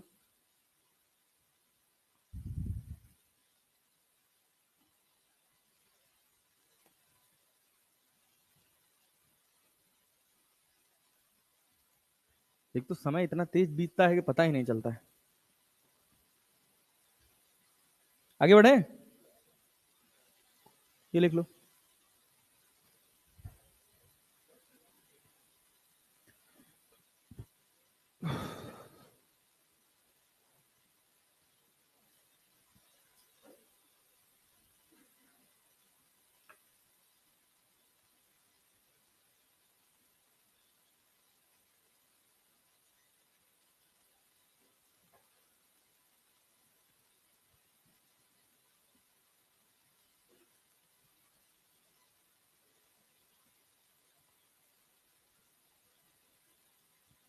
इसका भी कोई इंपॉर्टेंस है क्या?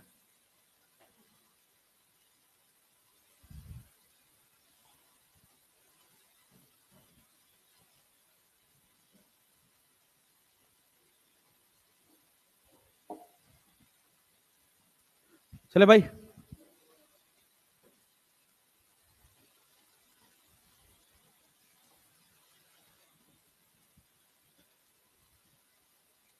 फॉर्मूला लिखा हो, चेक करने के लिए आए, बताइए ये फॉर्मूला सही है डायमेंशनली की गलत है, तो बता सकते हैं, बता सकते हैं। चलें आगे बढ़े, चलिए आगे बढ़ते हैं अगले हिस्से पर।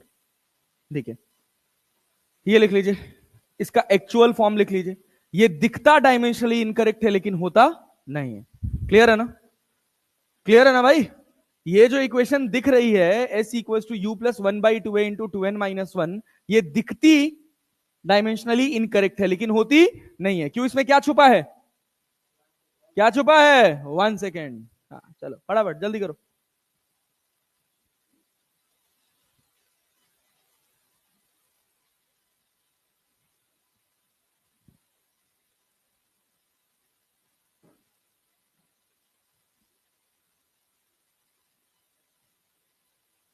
चलें जी, चलो आ जाओ आगे बढ़ते हैं।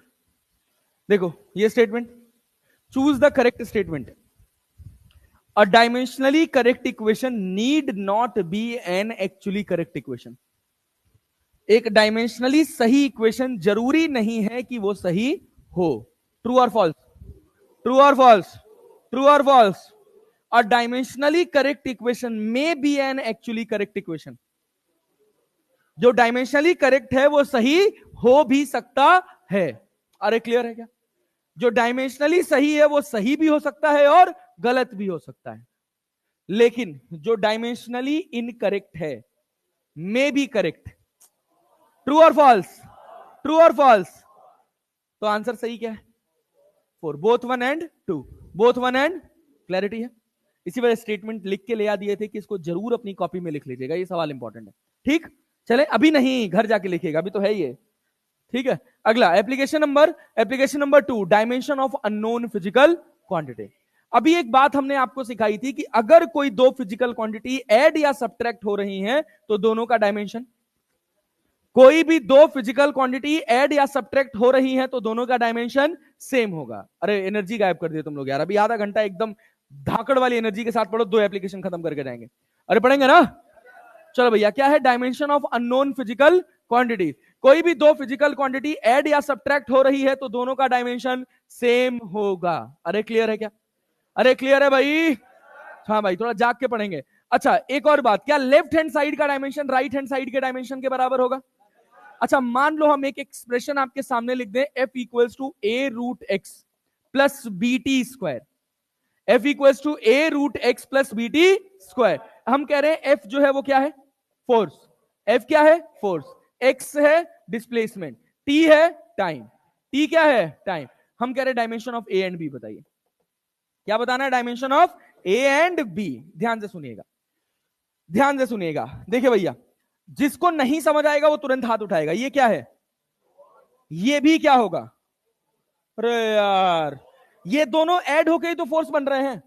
तो जब दो क्वांटिटीज ऐड हो रही हैं तो दोनों का डायमेंशन सेम होगा। और क्या एलएचएस का डायमेंशन आरएचएस के बराबर होगा? तो ये फोर्स है तो ये भी क्या होगा? ये भी क्या होगा? क्लियर है क्या? क्लियर है क्या? मतलब अगर आपसे मैं कहूं कि डायमेंशन ऑफ क्या भैया? ए रूट एक्स किसके बराबर होगा? डायमेंशन ऑफ एफ के। डायमेंशन ऑफ एफ के। कोई डाउट? क्या ए का डायमेंशन हमको पता है? Yes sir. अरे पता है।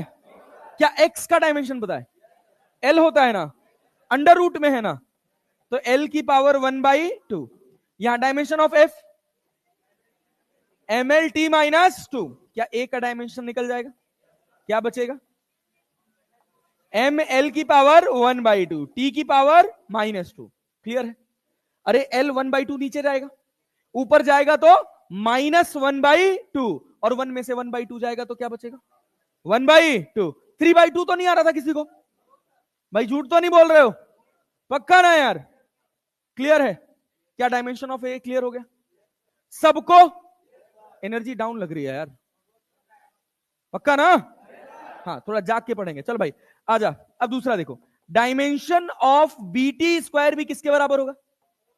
डायमेंशन ऑफ एफ के। अरे समझ आया क्या? अरे समझ आया क्या? पक्का भाई साहब? अगला सवाल खुद लगाएंगे ना यार? मतलब मैं बस तुमसे बुलवाऊंगा, तुम्हें एक एक चीज बोलना पड़ेगा, बोलोगे ना यार? चलो भैया, बी का डायमेंशन अपने को नहीं पता, टी स्क्वायर का क्या टी स्क्वायर हो जाएगा, और फोर्स का M L T minus two. अरे क्लियर है क्या? क्या बी का dimension M L T minus four. अरे क्लियर है? टी स्क्वायर नीचे रहेगा, ऊपर जाएगा तो minus two minus two minus two minus two minus two. Clear है क्या? अगला सवाल लगा दे तुरंत। चल भाई आजा, अगला सवाल देख लेते हैं। अब यहां से जितना पढ़ा रहा हूं पूरा एक फ्लो में पढ़ा रहा हूं, घर जाके तुरंत लिख लेंगे। अरे लिख लेंगे ना? चल भाई यहां पे देख, डायमेंशन ऑफ, इसको बाद में आता है, ये सस्ता सवाल है, पहले इस पर बेस सवाल करते हैं। ये देख, ये क्या लिखा है, v equals to a t plus b upon t plus c. Dimension निकालना है ए बी सी का। अरे निकालना है ना? अरे निकालना है ना भाई? चल ध्यान से देख, क्या ये वेलोसिटी है? क्या ये भी वेलोसिटी होगा? क्या ये भी वेलोसिटी होगा? अरे होगा ना यार। ये क्या है? ये भी क्या होगा? क्योंकि टी और सी ऐड हुए हैं ना। क्या दो सेम डायमेंशन की क्वांटिटीज ही ऐड हो सकती हैं? तो देखो सबसे छोटा एडिशन क्या टी और सी में हो रहा है, तो जो डायमेंशन टी का वही डायमेंशन, तो डायमेंशन ऑफ सी क्या डायरेक्टली हम टी लिख सकते हैं? डायमेंशन ऑफ सी क्या डायरेक्टली टी लिखा जा सकता है? अच्छा, बी अपॉन टी प्लस सी का डायमेंशन किसके बराबर होगा?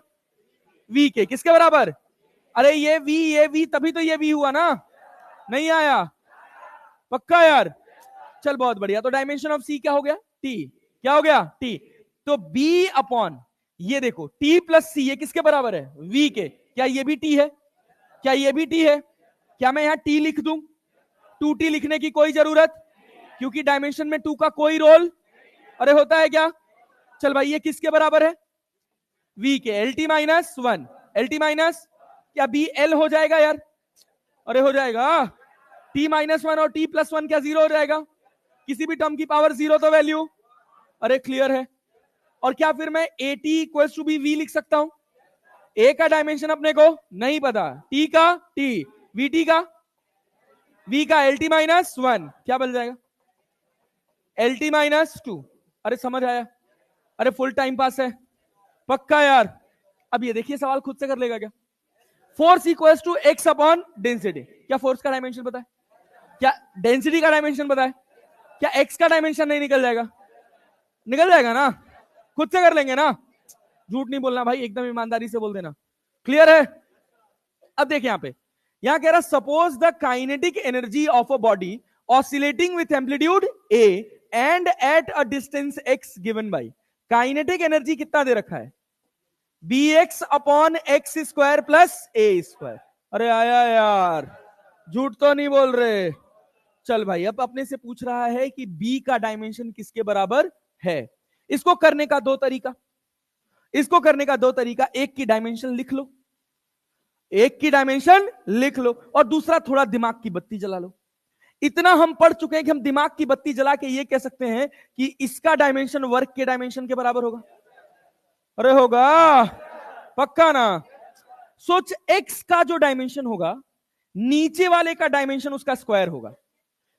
एक्स डिस्प्लेसमेंट है ना यार? अरे है कि नहीं है? एम्पलीट्यूड भी तो डिस्प्लेसमेंट होता है। फील कर पा रहे हो मैं क्या कह रहा हूं? वन लाइनर सवाल है।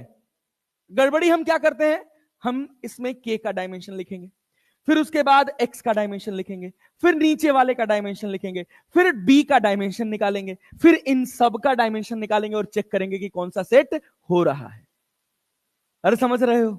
इन सब से बचने का एक तरीका है जहां आपको थोड़ी सी अपनी मिनटॉस जिंदगी जगानी है। अरे जगाएंगे ना? सोचना है, ध्यान से देखना, मैं कोई हवाबाजी नहीं कर रहा, कोई हवाबाजी वाली बात नहीं है, कोई ट्रिक टिप नहीं है, बहुत साधारण बात है, सिंपल इंटेलिजेंस काम करना चाहिए। अरे करेगा कि नहीं?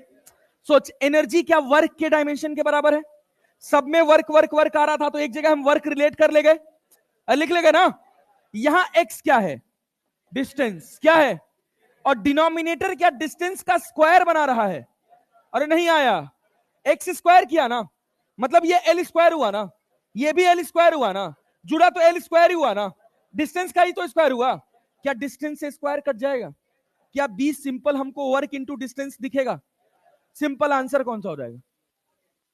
अरे यार आया क्या? आया भाई साहब? चल बहुत बढ़िया। एक एक्सप्रेशन होता है, वेंडरवॉल इक्वेशन देखे हो क्या? वेंडरवॉल इक्वेशन देखे हो? पक्का? रुको रुको रुको, हम एक शीट भेजे थे आज टेलीग्राम पे। कितने लोग टेलीग्राम पे नहीं जुड़े हैं? कोई है? सब जुड़े हो? क्या बात है, बहुत बढ़िया यार। हाँ, कहाँ गया कहाँ गया कहाँ गया कहाँ गया? अरे यार, इसमें बैक नहीं हो रहा। हाँ, हो गया। ज्यादा फोन उन चलाने आता नहीं ना भाई हमको।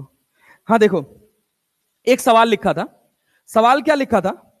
क्वेश्चन था कि P plus A upon V square, P plus A upon V square into V minus B equals to R T.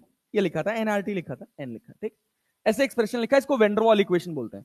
क्या बोलते हैं? Van der Waals equation. इसके साथ इसमें कहा था कि which following term has dimensions different from that of energy. समझ आया मैं क्या कह रहा हूं? इसने चार ऑप्शंस दिए थे। पहला ऑप्शन कहा पीवी, दूसरा ऑप्शन इसने कहा ए अपॉन वी स्क्वायर, और तीसरा ऑप्शन इसने कहा A B upon V square, और चौथा ऑप्शन इसने कहा बीपी। अब बताना है कि इसमें से ऐसा कौन सा डायमेंशन है जो एनर्जी का डायमेंशन नहीं है। अरे बात समझ आ रही? अरे बात समझ आ रही है? पीवी इक्वल्स टू एनआरटी पढ़े हो? पढ़े हो? अच्छा, एक बात तुम्हें याद होगा, वर्क जो होता है वो पीवी होता है, pressure into volume. Pressure into, समझते हैं ये कैसे होता है? कितने लोगों को पता है work equals to force into displacement होता है? अरे यार, एनर्जी गायब कर रहे हो यार तुम लोग। पूरा 1.5 घंटा एनर्जी के साथ बैठना है। पता है वर्क डन क्या होता है? फोर्स इंटू और प्रेशर फोर्स अपॉन एरिया। कितने लोग जानते हैं प्रेशर क्या होता है? Force upon area. Force upon, अरे पक्का है ना यार? तो यहां हो जाता है फोर्स की जगह क्या प्रेशर इंटू एरिया हो जाएगा। ये एरिया ऑफ क्रॉस सेक्शन बनाता है। क्या बनाता है? Area of cross section. जब फिजिक्स में आएगा तब बताऊंगा मैं। ए इंटू डी क्या वॉल्यूम हो जाएगा? अरे एरिया, सिलेंडर का एरिया ऑफ क्रॉस सेक्शन देखियो। अरे देखियो ना, और उसका लेंथ कितना है? एल। वॉल्यूम जानते हो? Volume of cylinder pi R square L. Pi R square L. Pi R square area हो गया। पाई आर स्क्वायर क्या हो गया?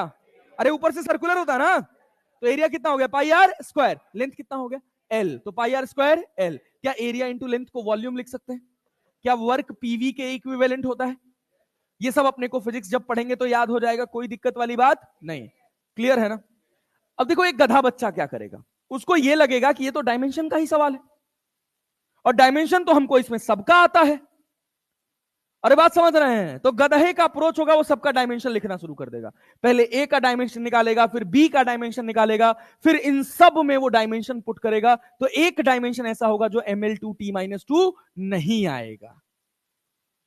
अरे बात समझ रहे हैं? नहीं, हम भी यही सोच रहे थे, कुछ नया जादू तो नहीं आ रहा था? ऐसा तो नहीं है? कुछ और ख्याल आ रहा है? यही आ रहा था?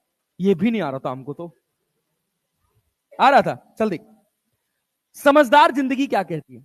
एक तो सिंपल जिंदगी कि पहले तुम क्या करो, ए का डायमेंशन निकालो। कैसे निकालोगे?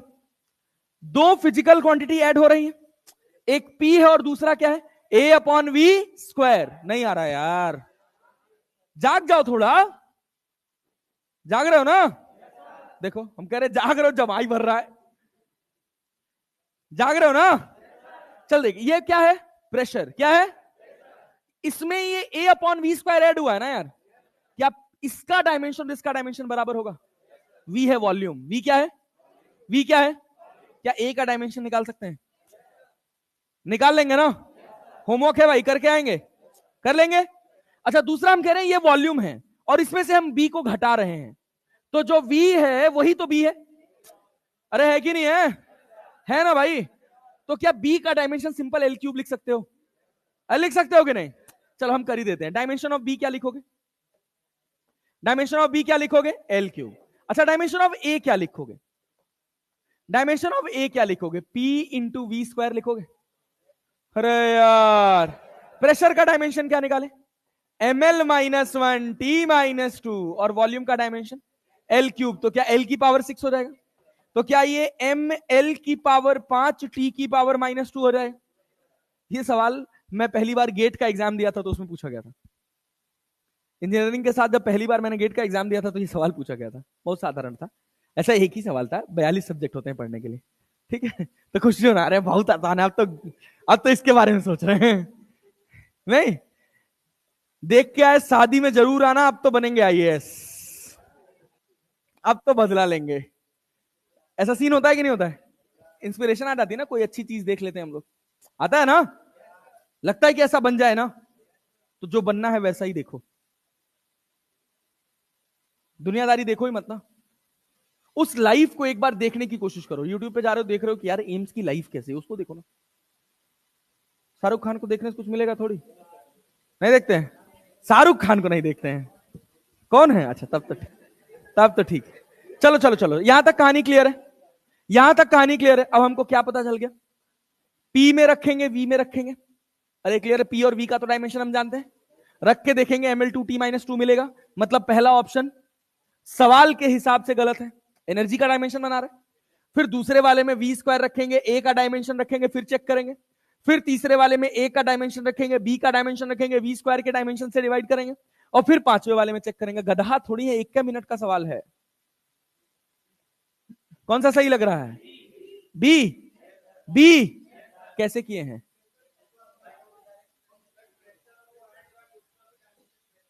हाँ। अब तुम सोचो ना, डायमेंशन ऑफ ए सिंपल क्या दिख रहा है? पीवी स्क्वायर, पीवी, यहां पीवी स्क्वायर रख दोगे, वी स्क्वायर से वी स्क्वायर कट जाएगा, केवल पी बचा ना, वी तो बचा ही नहीं ना। तो सही आंसर क्या हो जाएगा तुम्हें? बी। क्या हो जाएगा? अब मेरे साथ करने का ये फायदा है कि तुम्हारे दिमाग में ये बत्ती जल जाएगी। लेकिन कई बार ऐसा होगा कि जब तुम अकेले बैठे होगे तो तुम इस सवाल के साथ स्ट्रगल कर रहे हो, अरे सर कैसे लगाएं, सर बड़ा हो रहा है, 1 मिनट में लगेगा कि नहीं लगेगा। वैसे बहुत सवाल ऐसे उस शीट में है जो 1 मिनट में नहीं लगेंगे, क्योंकि वो एक इंडिविजुअल सवाल है ही नहीं, वो 2 सवाल है, 3 सवाल, 4 सवाल का कॉम्बिनेशन एक बना है। तो हम 1 मिनट में अभी लगाने नहीं बैठे हैं, अभी हम फिजिक्स सीखने बैठे हैं, बैठे हैं ना। एक बार सीख जाएंगे, जो 1 मिनट में लगना है उसको 30 सेकंड के अंदर भी लगा लेंगे। लेकिन जब पहले ही दिन अप्रोच ये रहेगी कि हमारा हर सवाल 30 सेकंड के अंदर लगना चाहिए, कभी फिजिक्स नहीं आएगा। बात समझ रहे हैं ना? चले आगे बढ़े। चलिए सर, बहुत अच्छा, वेरी गुड। अब देखिए और टाइम पास चीजें हैं इसमें। एक ये, the position X of a particle, the position X of a particle equals to V not by A, V not by 1 - e⁻⁻80, 1 - e⁻⁻80, where v naught is, a is greater than 0, and the dimension of we not and A R, V not और A का dimension क्या होगा? तो हम एक बात बताए थे जब प्रिंसिपल ऑफ होमोजेनिटी पढ़ा रहे थे, कि किसी भी टर्म के ऊपर अगर कुछ पावर है तो उसका कोई डायमेंशन। अरे बात समझ आ रही? अब एक महारथी मुझसे पूछ बैठे कि सर पावर का डायमेंशन नहीं होता है क्या? जो कि नहीं समझ आया तुम लोगों को यार। मैंने बोला ई के ऊपर कुछ भी पावर होगा उसका कोई डायमेंशन नहीं होगा। तो कह रहा सर पावर का तो कोई डायमेंशन ही नहीं होगा, आपने कहा था क्लास में। वो वर्क एनर्जी पावर वाला पावर समझ लिया। अब थोड़ी हंसी आई है सर, अभी तक तो जोक ही नहीं आ रहा था। अरे क्लैरिटी है? पावर का मतलब इसको क्या बोलते हैं? एक्सपोनेंट हिंदी में क्या बोलते हैं?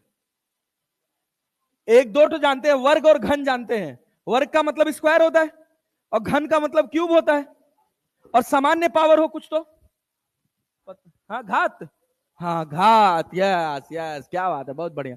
ठीक है, तो देखो सिंपल सी बात सोचो, क्या इस 80 का कोई डायमेंशन होगा? माइनस का प्लस का नंबर का तो कोई मतलब ही नहीं। 80 का कोई डायमेंशन होगा यार, क्योंकि वो ई की पावर है, वो पावर नहीं है। वरना याद कर लो सर, पावर इक्वल्स टू 80। हाँ, एक्सपोनेंशियल पावर। किसी भी टर्म के ऊपर अगर कोई पावर है तो उसका कोई डायमेंशन नहीं हो। तो क्या ये चमक रहा है कि डायमेंशन ऑफ ए जो होगा वो डायमेंशन ऑफ टी के बराबर होगा?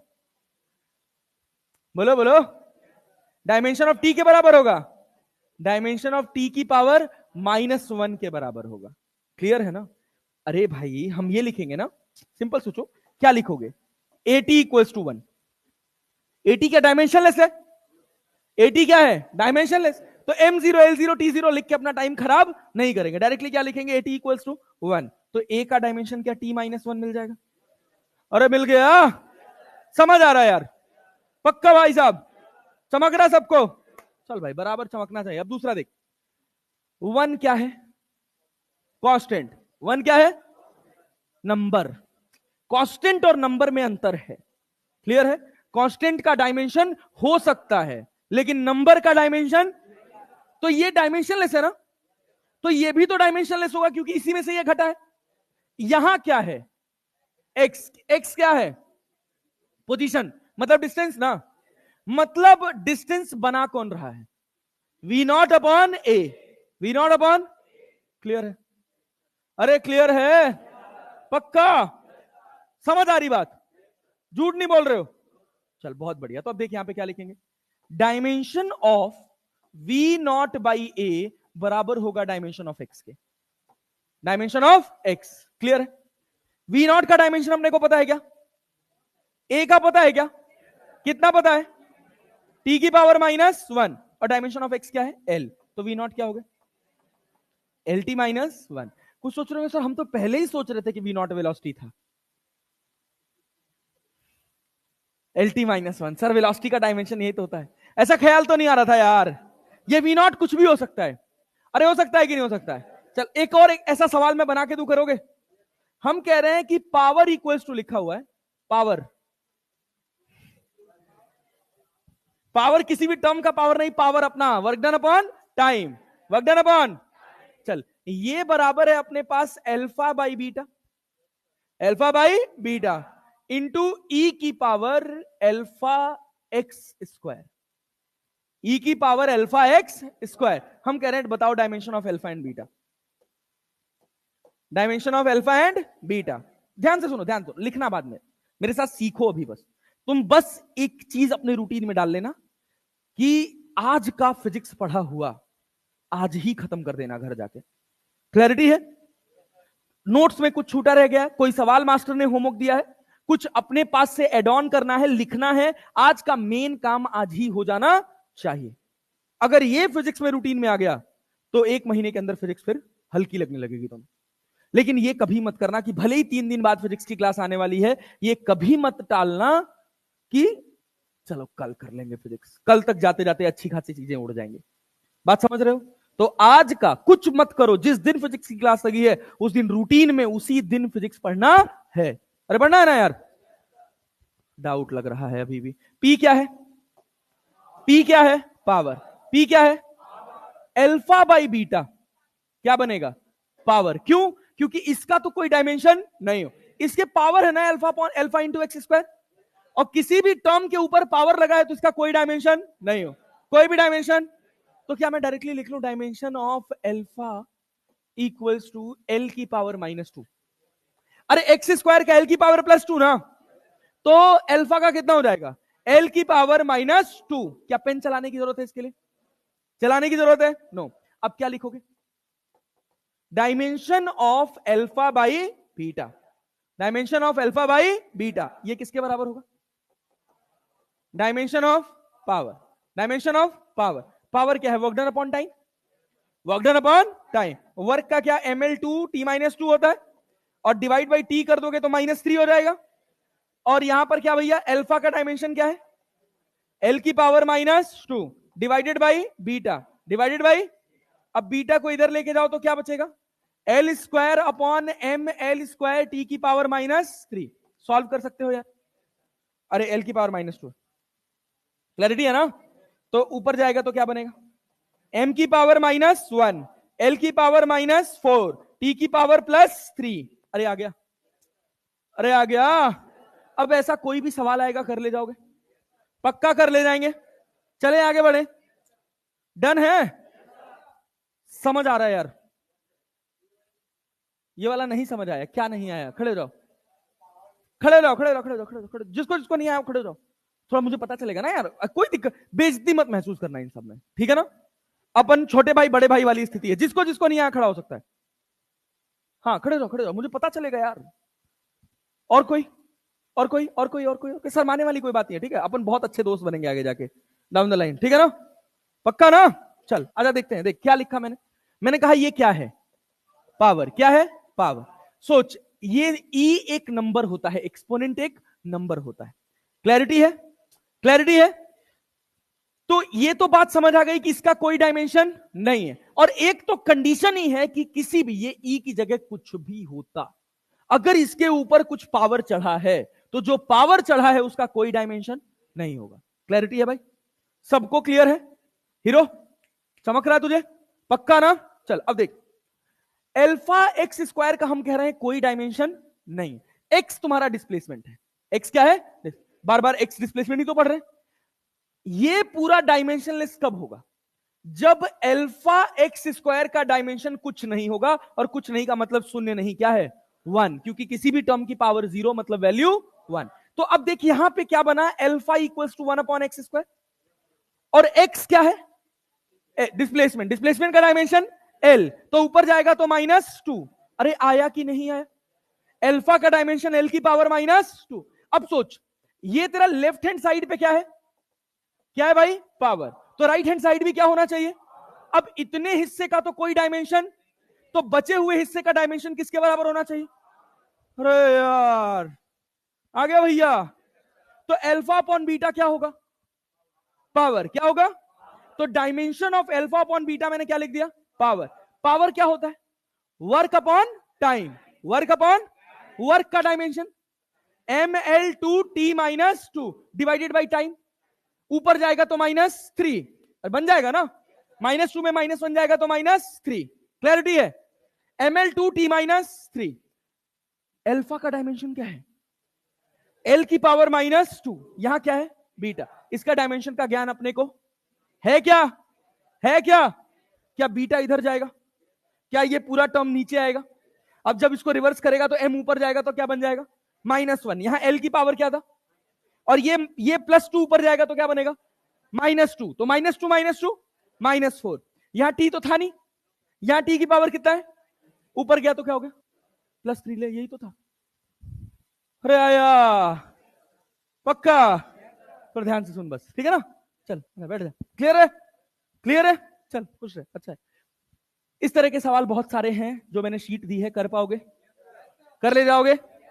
चलो बहुत बढ़िया। 8 बज गया, तो आज के लिए इतना बहुत है। खुश रहिए, आबाद रहिए, मन लगा के पढ़ते रहिए। कोई डाउट, किसी तरह की कोई समस्या लगे तो रीच टू मी। ठीक है ना? चलो ओके बाय।